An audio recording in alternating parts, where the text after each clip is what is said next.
you so much, Dr. Oduwole, for joining us on this brief fire chat. I reckon that you joined the panel on subnational perspectives to economic viability. What would you say were your key takeaways from that panel conversation?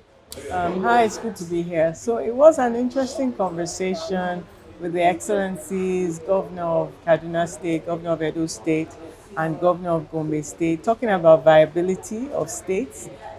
They mentioned a couple of things that they felt like human resources, working on skills, vocational skills for their populations.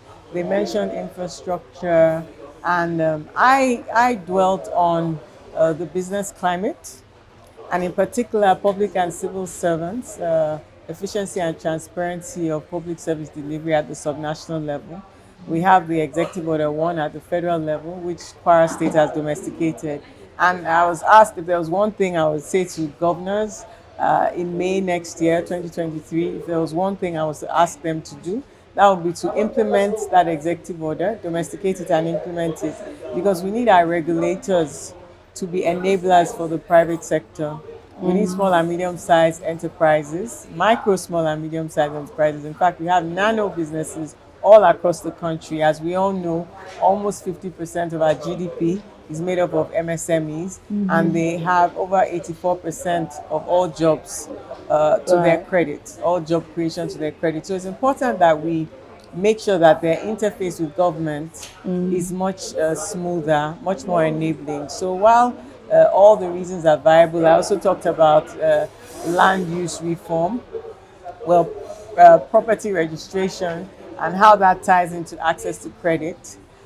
Talked about other frameworks like access to justice, our small claims court intervention. We have about 8 states now, starting with Lagos. Lagos has dispatched over 4,000 cases in the small claims court since we instituted that reform in 2018. Kano has cleared over 1,000.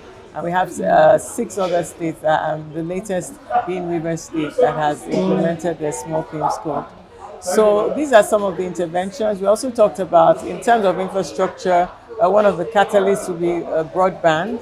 So right of way, that's the policies that enable the use of broadband as a catalyst, making sure that everybody has connectivity. That's also a game changer for MSMEs across the country. So the idea is that it's a systemic intervention, and MSMEs don't have to have access to power. I did tell the attendees today that they have access to power, but what we want to ensure is a systemic intervention so that micro, small, and medium-sized enterprises can thrive.